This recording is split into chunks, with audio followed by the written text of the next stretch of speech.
So we just covered a lot of information about Stella and Edward, Viola's parents, and Charles and Mary, Harry's parents, your parents, and pretty much a lot of things about their lives.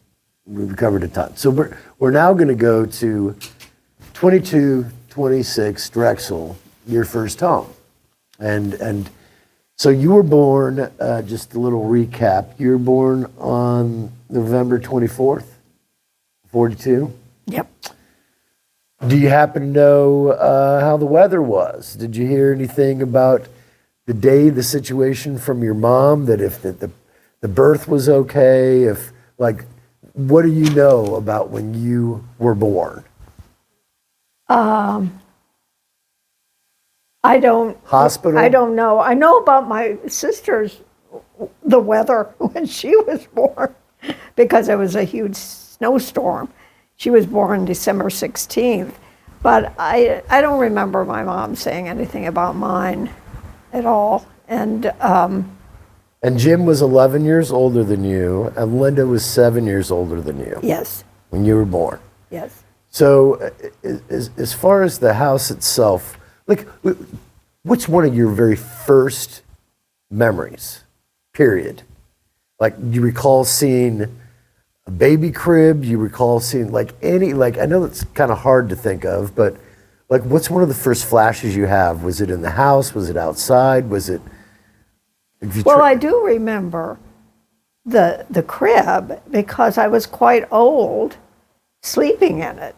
I mean, in the sense that, you know, most children don't stay in a crib until they're 4 or 5 years old. But since there was no other room or no other bed, that's where I slept, in my parents' room. And Linda and Jim were in the other bedroom. There were 2. And my mother felt that Jim and Linda were getting too old to be sleeping in the same room. And that's when the push was, should they move, get a bigger house, or should they add on to the house they had? And I have some memory of that. I mean, I remember the other bedroom that was Jim and Linda's. I remember going in that room and, you know, playing on the bed or something there, you know. I do remember the crib, so I probably was still sleeping in it, certainly by age 4. I don't know if I would. Actually, I might have been 5, because that upstairs, that was two bedrooms were put on upstairs, and one was Jim's and the other one was Linda's and mine, and I remember that happening, that we moved upstairs. And so I must have been at least 5 years old. You know, I maybe Jim has a better idea of when that upstairs was finished, and we actually moved up there for our bedrooms. Okay, so I want you to, we're going to take a visual tour of the house. What things do you remember that she had, that she collected, that you guys had, and like, just, you go in the front door, like, paint the picture, and then what was around? What are some unique things they might have had too? All right, I do remember that bedroom, but I don't remember how the house really looked when that bedroom was downstairs. Okay. That their bedroom, you know, Jim and Linda's. But in later years, you know, in the years after I was 5, you walk in the front door, and it was just living room. It was a kind of a long, wide living room, and not really very deep living, you know, room.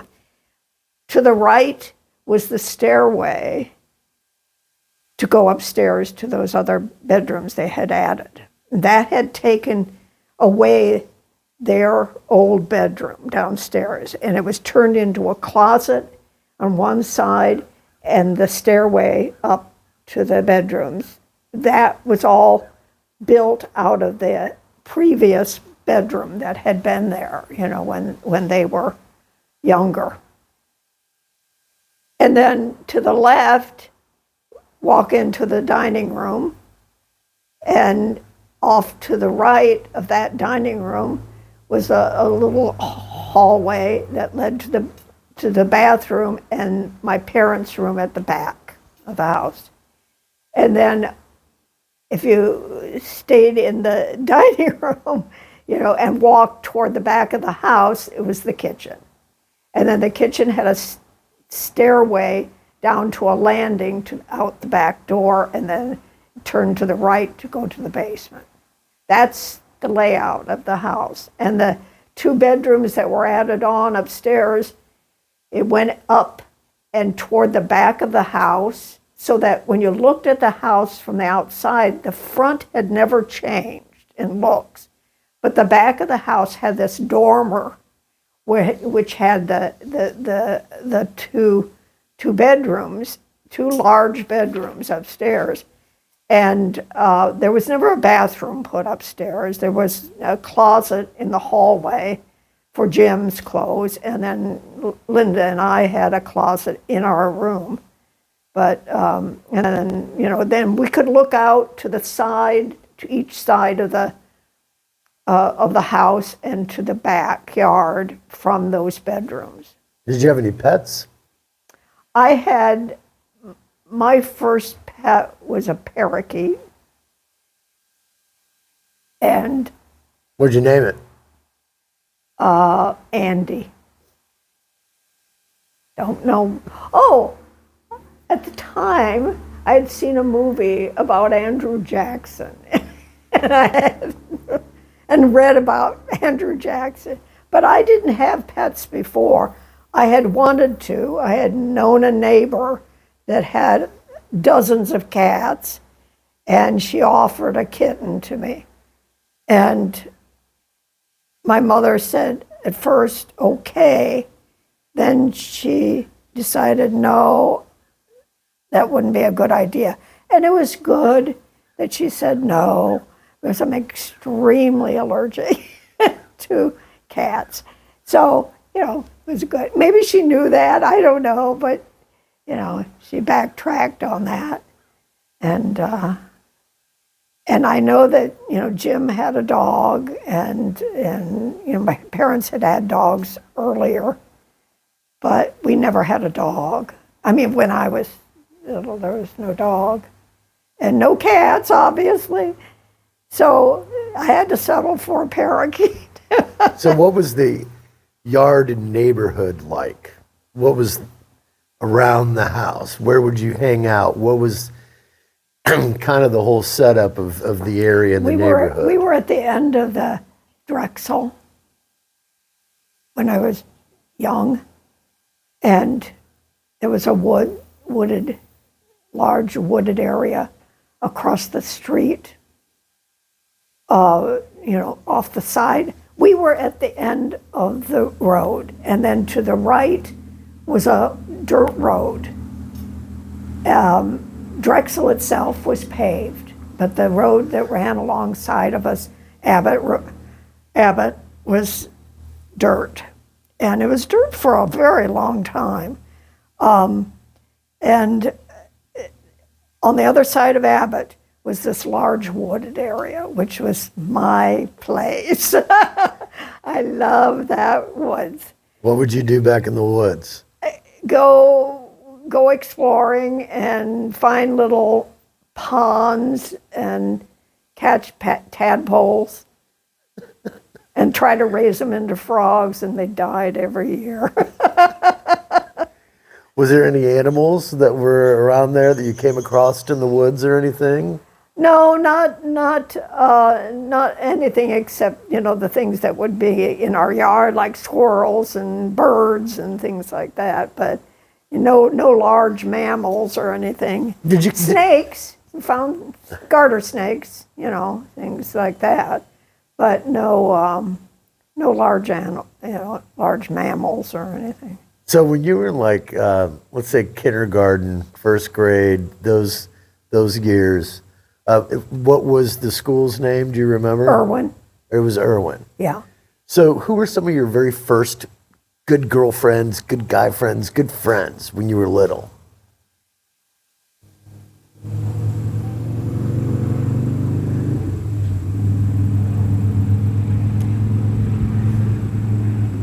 I remember, well, I had a good friend, but a little later, even though she lived in my neighborhood, a little later,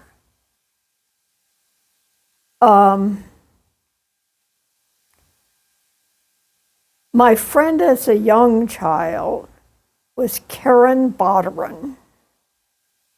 And she lived in our neighborhood, rather close to us. And she was at that school because we would walk to school together. Later, I discovered another girl that was that went to school with us, with me, and we became good friends all through high school. Once we actually, found each other, and her name was Catherine Maisgates. And I just got a letter from her not too long ago. Yeah. So what's some of the things you remember doing with them? Like where would you go? My first sleepover was at her house. She was a person that was very interested actually in my mother's, sewing and stuff, because that was something she wanted to learn and do. So she was around our house a lot, to get ideas and pointers on how to sew and things like that from my mother.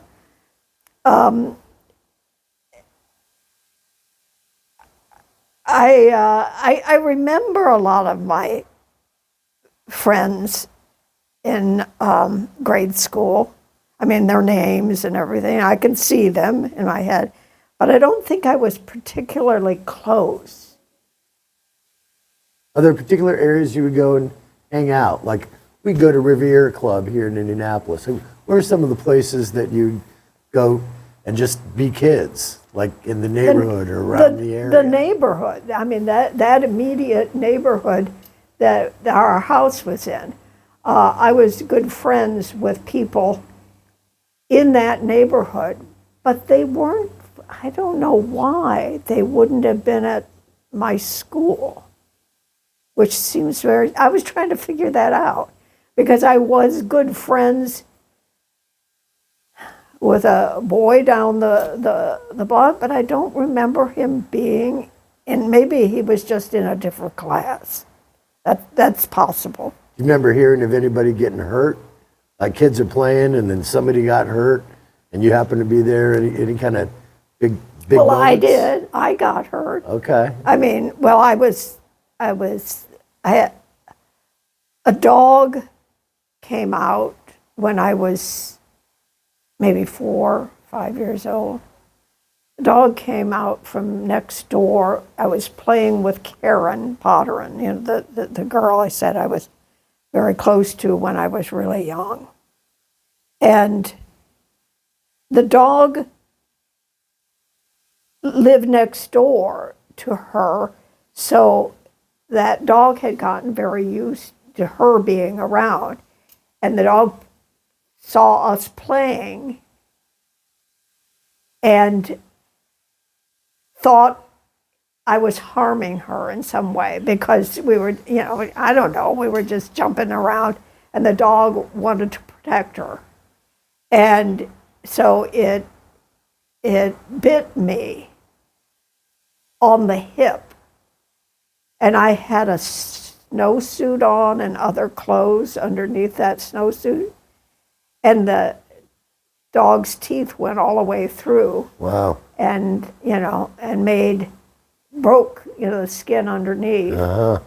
And so that was a bit of a shock for me, and I was terrified of that dog from then on. Have a little bit of trouble with dogs to this day because of it. It was pretty hard. So holidays at the house. Holidays at the house. What was kind of the formula for Christmas, if that was a thing? Christmas is a big thing. So take me from the night before Christmas Eve, like Christmas Eve into Christmas, like what was the normal things that happened that you remember when you were young? We would do this, and then we would do this, and then we would do this. I'll tell you a story about my sister Linda and give you an idea of her. Okay. As the person that she always was. She loved Christmas always, well into her old age. Christmas was such a big thing for her, and a lot of it started in our family because the preparation for it, getting the gifts, setting things up, putting cookies out for Santa Claus, all of these things were something we did every year. Largely, I feel now looking back that much of it was my sister's doing. I mean, we would spend, weeks before Christmas decorating the house and making our own decorations, and that was a good part of it. But then as we got close to Christmas, like say Christmas Eve, that night was full of suspense, about what was coming. And I'm sure that my parents contributed to that, but so much of it was Linda for me to make this so special. And on one Christmas Eve, she was so happy because my parents were letting her stay up to help my mom get ready, to wrap presents or set them out, and finish up, to make the morning something extra special. And she was going to be allowed to do it because she was past the age of it being, mysterious anymore, or anything, about Santa Claus and stuff. And so she was so excited about it. So it was decided that she would stay up, but before she stayed up to help my mom, she was going to help get me to sleep, so I could be asleep so they could actually do a lot of the stuff they were wanting to do. And she suggested I sleep in my mom and dad's bed. She said, I'll go in with you and I'll lie down with you, and then you'll get, Well, I wasn't cooperating very well, probably. I was so excited about what was coming and everything, and I couldn't settle down, and I was just bouncing around, and And she was very patient with me and everything, but she also had wanted to do this thing of going out and helping. And she knew my mom was starting it, you know. And so she had this desire to be out there helping get ready and do the things that my mom was doing. And yet she also had this responsibility to get me to sleep. So she decided, when I wouldn't settle down, she said, shh, shh. You know, she told me to be quiet. She said, I hear something.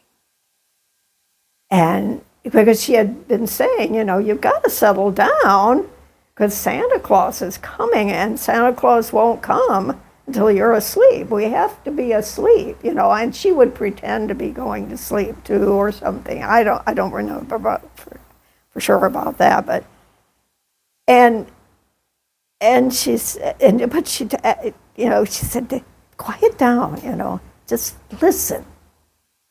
And she said, and I listened so intently. I remember I listen and listen. And she said, don't you hear it? And I said, no, what am I supposed to be hearing? And she said, I think I hear Santa's sleigh bells. And I swear to this day, I heard those sleigh bells. She convinced me that I was hearing sleigh bells. And I'm telling you, I went to sleep so fast. I was so worried that Santa was going to miss our place if I didn't go to sleep. But I thought about it afterwards, and first I thought I was really mad at her, you know, that she did that kind of thing.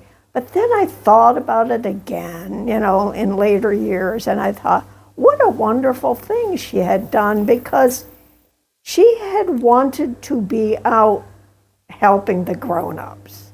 She didn't want to be doing what she was doing with me.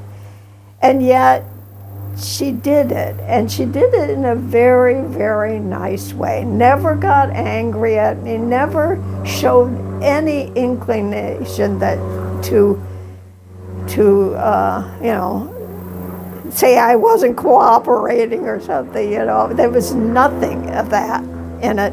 It was wonderful. And it's a very wonderful memory that I have of her. She was this way with me my whole life. She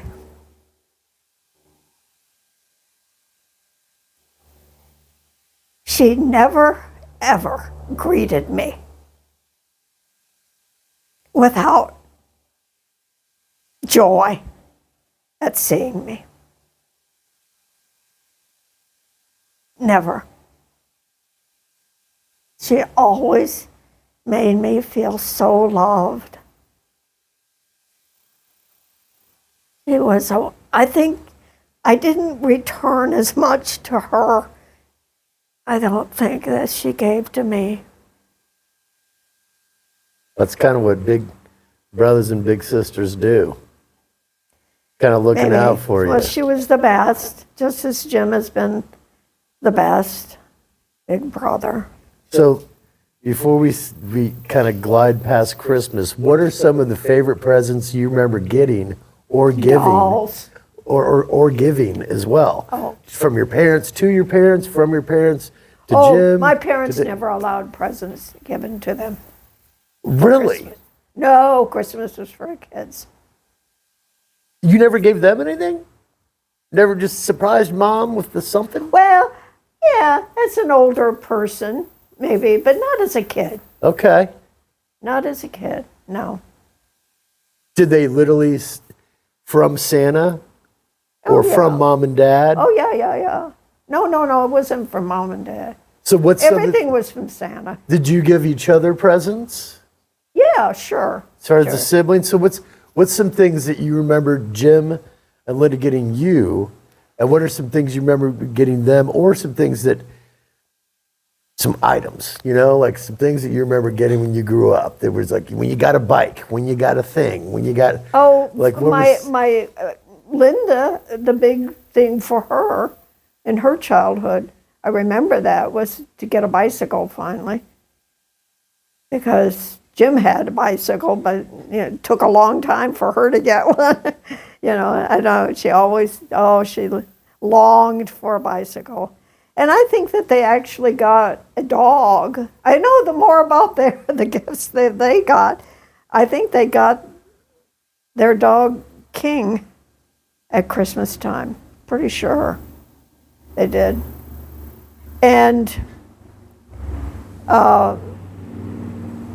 I'm not sure. I know that my sister was very involved in the doll giving to me. Paper dolls and actual dolls. I still have one of them. Did you have a big doll house? What? Big doll house? Well, yeah, we had a doll house. In fact, my dad built it. It was wonderful. It had electric lights in it. Yeah, really. A little electric light. Yeah. Yeah, we had a dollhouse, that's right. That was big and really important thing. Forgot about that. How many dolls? Huh? How many dolls? Well, collection. I can remember 3. Presents were rare. And those, especially since I was growing up during the war. Right. And so when I say, I can't remember, maybe it's because there wasn't a whole lot, and I can remember the dolls that I would get, and they were pretty much, from Santa. They were never from a particular person. And I remember distinctly 3 different dolls. I remember getting one doll that later in the day, the eyes fell out. Fell into the head of the doll, and I got somewhat hysterical until my dad fixed it. How do you pop them back out? You just shook it? I don't know what he did, but he got them back in the eye socket.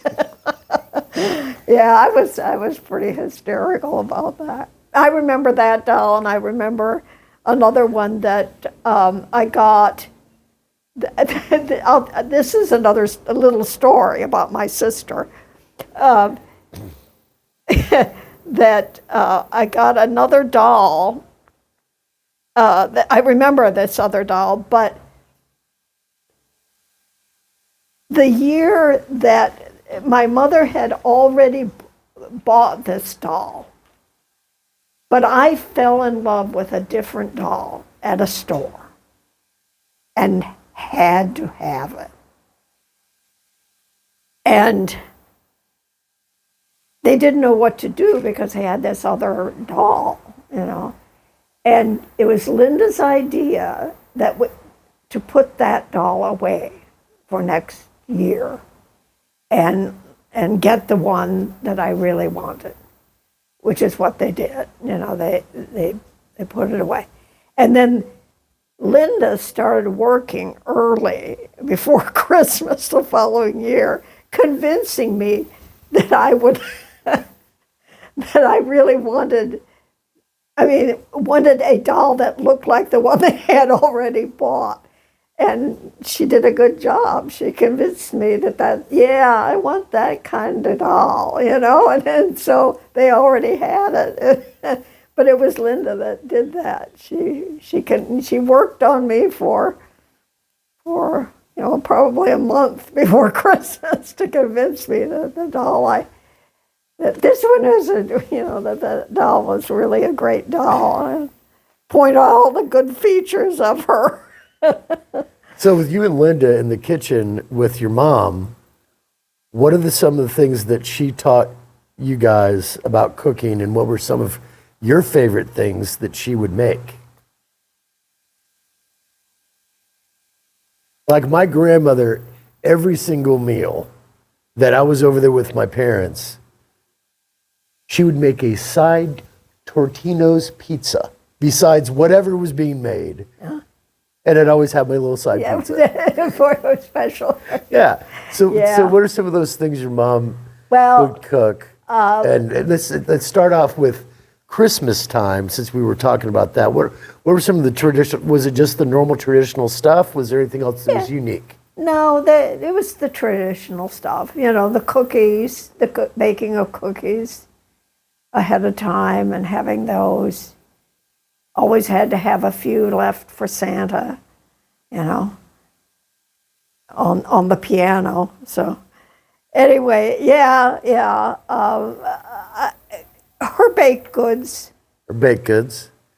pretty much everything. Her pies were superb. Did your dad cook as well? No, Okay, so what were the top two pies? I'm sorry, what? Top two pies. Oh, some sort of a berry pie would be, you know, like cherry pie or, yeah, cherry was probably one of my favorites. Her crusts were what I really liked. The fillings were not, so, you know, I mean, she made good fillings, but that was not my favorite part. It was always the crust. Because no other pie from anyone else at anybody else's house ever had a crust that was as good as hers. Okay. Yeah. And she knew why too. You know, she said it's the salt. You know, it's slightly salty, and they don't put salt in a boughten pie because it attracts too much moisture so that you don't keep the flakiness. So they lower the salt content in a boughten pie, or, you know, if you go to a restaurant and have a piece of pie, it'll never have as good a crust as her crust because she would, you know, she could, because they were always gone so fast, they never attracted them. You know, everybody would want to eat them. So What about they never entrees? stuck around long enough to attract moisture in the crust. Did she make a good roast? Like, what are Oh, some yeah. of the meals? What were some Yeah, of her favorite and gravy. meals? Gravy. She was an expert gravy maker. Jim went most of his life not eating gravy and did not want it. Then he went off to college, and you ate what you had to eat. And he came home and he said to her, I didn't know what I was missing, you know, all that, you know, why didn't you tell me I was missing this, you know? Yeah, then he loved it from then on, you know, but he Would he had just to drink go it? outside the family, you know, to discover that, you know, like a lot of us do. We appreciate our home when we get out beyond it. Anyway, yeah, her gravy was wonderful. Roast beef, great. Roast pork, sauerkraut, and mashed potatoes, my favorite as Okay. a child. So what's one of the, She was a German cook. what do you still make that's the same recipe? Of all the things, what do you still Well, I do that's try to the same? follow. I don't cook much anymore. Katie's taken over that. But I tried to follow how she made gravy. I had her teach me how to make gravy because there is something of an art to it when it was as good as hers. And I actually got recipes later about pies and things, but I never was able to match anything that she did. So there were other foods that she introduced me to liking a lot. Salads and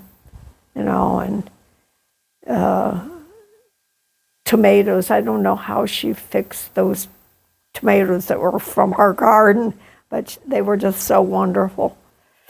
And I'm trying, I pretty much liked everything except at the time, I would always be disappointed if the meat was fish instead of beef or What type of pork fish would or it be? what. Type of fish would it be that you're like? I'm not sure. I don't. A haddock probably because that was always her. That was What is it? That was the fish haddock. You don't know haddock? It's a white fish, but it's kind of like tilapia in flavor. Mild. It's mild and it's not a real fishy taste. But she always preferred haddock to. I think it's mostly in the Atlantic Ocean. I'm not sure. Okay. Yeah. Okay. All right, well, we're going to close this out. Okay. I think we've covered do you feel we've covered a decent amount so far? Yeah. Yeah. Okay. Yeah. All right, so I'm going to close this It's out. fun. Though. It is. Well, it's called a little bit of memory lane. Yeah. It's walking down it. All right.